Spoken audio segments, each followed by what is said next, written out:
I used to believe something simple, that if you worked hard enough, stayed present, and truly cared about your family, nothing could really fall apart.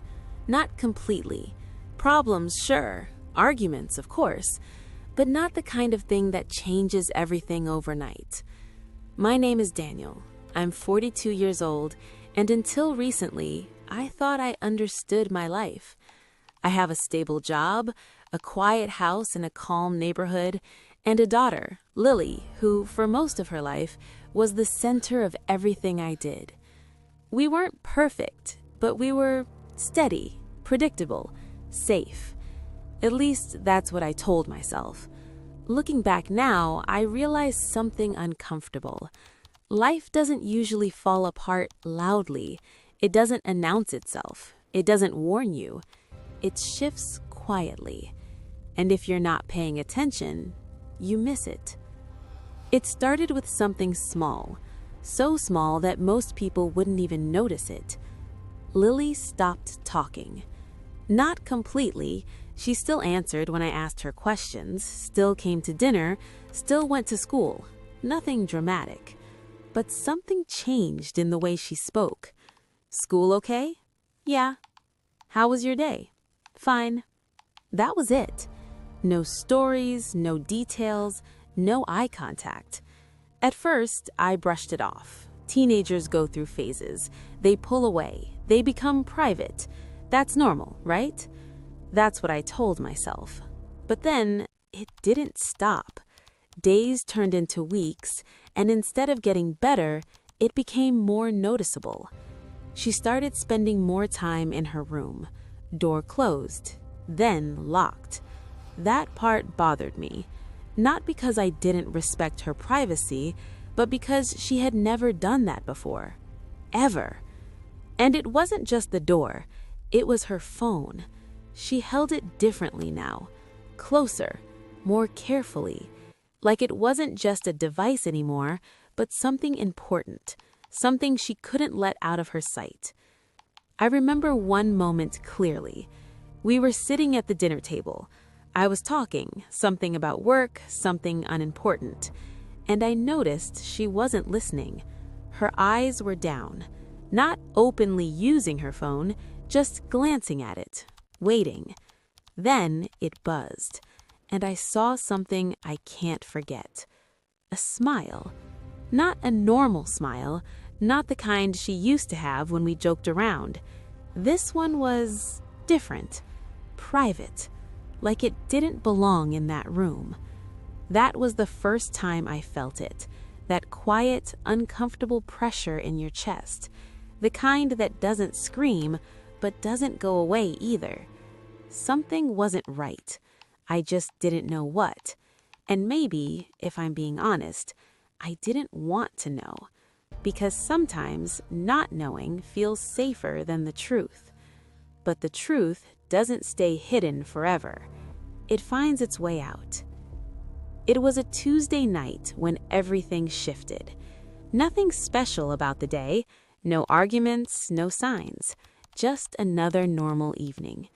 I went to bed early because I had a meeting the next morning. But around 2 a.m., I woke up. No sound, no nightmare, just awake. I tried to fall back asleep, but something felt off. So I got up and walked to the kitchen. And that's when I saw it. Light. Coming from under Lily's door. I stopped walking. Just stood there, looking at it. And I don't know why, but something about that moment felt heavy. Like I had just stepped into something I wasn't ready for. I walked closer, slowly, and knocked. No answer. I knocked again, still nothing. That's when my hand moved to the handle. I hesitated because something inside me already knew once I opened that door, things wouldn't go back to normal. But I opened it anyway. She was sitting in bed, phone in her hand, and the second she saw me, everything changed. Her body tensed, her eyes widened, and in one quick movement, she hid the phone under the blanket. Too fast, too obvious. "Who are you talking to?" I asked. "No one." The answer came instantly, too instantly, and that's when I felt it clearly for the first time. Not confusion, not concern, something else, something heavier. I stepped into the room. "Let me see your phone." She shook her head. "No." That word hit harder than anything else because it wasn't just what she said, it was how she said it. Firm, defensive, almost afraid. And in that moment, something shifted inside me because this wasn't just a teenager being private. This was someone hiding something and protecting it. The next day was unbearable. I couldn't focus on anything. At work, I kept replaying that moment over and over again. Her face, her voice, that word, no. I tried to reason with myself. Maybe it's nothing. Maybe it's just a friend. Maybe I'm overreacting. But the feeling didn't go away. It got stronger, heavier, more persistent, until I realized something I didn't want to admit. I needed to know. So I made a decision, one I'm not proud of, but one I would make again. I waited until she left for school. Then I went into her room. Everything looked normal, too normal. Bed made, desk clean, nothing out of place. If you walked in without context, you'd think everything was fine, but I knew better. Her laptop was on the desk, closed. I stood there for a long time, just looking at it, because I knew what I was about to do, and I knew, once I did it, there was no going back. But eventually, I opened it. It wasn't locked. That made it easier. And somehow, worse. I checked her messages. At first, nothing unusual. Friends, school stuff, group chats. Then I saw it. A conversation with a name I didn't recognize. Something generic. Something fake. I clicked it, and everything changed. Hundreds of messages. Long conversations. Late at night. Every night. Scrolling, scrolling, scrolling. And the more I read, the more uncomfortable it became. Because this wasn't casual, this wasn't simple. This was intense, emotional, personal, too personal. My hands started shaking. Then I saw one message that made my stomach drop. "I wish we didn't have to hide this." I stopped breathing for a second. Hide what? From who? From me? I kept reading, and then another message appeared. "You know we can't tell him. It would ruin everything." That's when the realization hit. Hard, sudden. This wasn't just about her. This involved someone else, someone close. Because him could only mean one thing. Me. That night, I didn't wait. I didn't plan what to say. I didn't try to stay calm. I just walked into the living room and said, "Lily, we need to talk." She looked at me and immediately knew. "You went through my stuff." Not a question, a statement. "Yes," I said. Silence filled the room. Heavy, thick, uncomfortable. "What is going on?" I asked. She didn't answer. She just looked down. And then, very quietly, she said, "You're not going to understand." My heart started pounding. "Try me." She took a deep breath. Her hands were shaking. And then she said something that I will never forget. It wasn't supposed to happen like this. And in that moment, I knew. Whatever this was, it was bigger than I thought. And whatever she was about to say next was going to change everything. She didn't tell me everything at once. That would have been easier, cleaner. Instead, the truth came in pieces, broken, hesitant, like she was afraid that saying it out loud would make it real. "It started as nothing," she said. "Just talking." I didn't interrupt. I just listened. Because something in her voice told me if I pushed too hard, she would shut down completely. He understood me, she continued. He listened.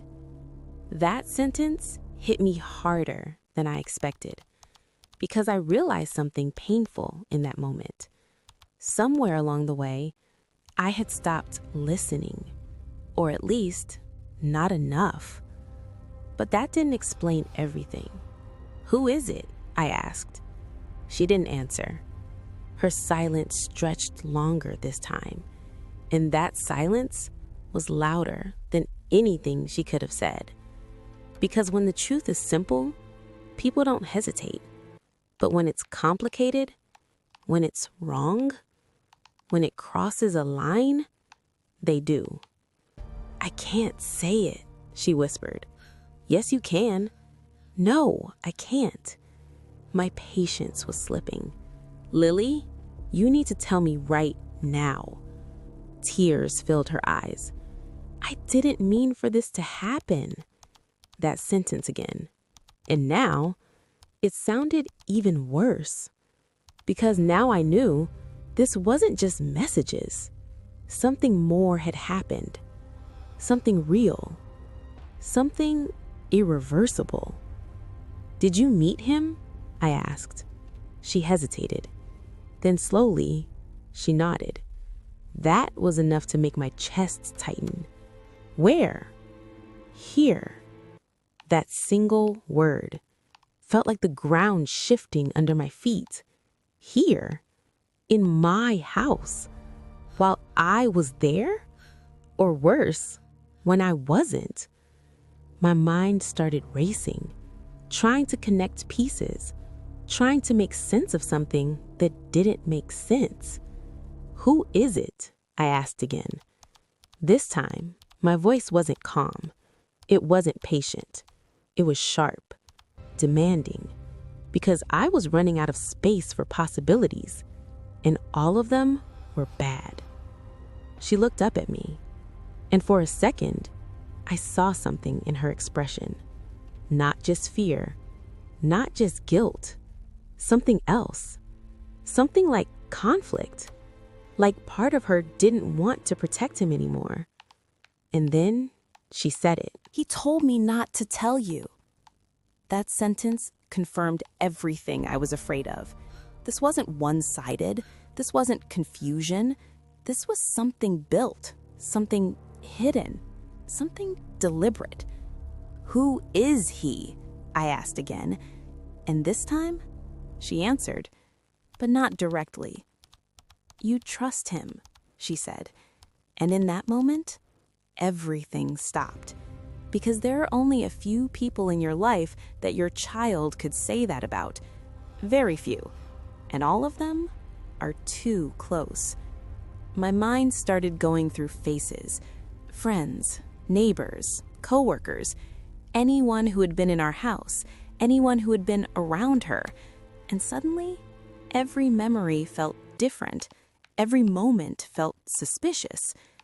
"You need to say his name," I said quietly, because I wasn't ready to hear it, but I needed to. She closed her eyes, took a deep breath, and said it.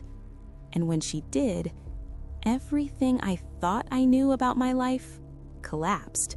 Not loudly, not dramatically, but completely. Because sometimes the worst part isn't the secret itself, it's who it belongs to. I wish I could tell you that I reacted calmly, that I handled it like a rational adult, but I didn't. Because there are moments in life where logic disappears, where emotion takes over, and you're left standing in something you never prepared for. "What do you mean?" I asked. Even though I had heard her, even though I understood, I needed her to say it again, because part of me still hoped I was wrong. But she didn't repeat it. She didn't need to. The damage was already done. The truth was already there, and it wasn't going anywhere. That night didn't end with answers. It ended with silence. Heavy, unfinished, unresolved. Because some things don't get solved in a single conversation. Some things take time, distance, and consequences. The days that followed were different. Everything felt different. The house, the routine, even the air felt heavier. Because once you see something, you can't unsee it. Once you know something, you can't unknow it. And the hardest part? Moving forward when nothing feels the same. I started noticing things I had ignored before, moments that didn't seem important at the time, but now they meant something. Late visits, long conversations, subtle looks, things that felt harmless then, but now felt intentional. And that's when I understood something that changed me. The truth doesn't appear out of nowhere. It builds, slowly, quietly, right in front of you. And if you're not paying attention, you miss it until it's too late. I don't know if there's a clean ending to a story like this. I don't know if there's a lesson that makes it easier. All I know is this: trust is fragile, not because it's weak, but because once it breaks, it changes everything. And sometimes, the worst part isn't finding out the truth, it's living with it. Because in the end, it's not just about what happened, it's about what happens after. And that part is the part no one prepares you for.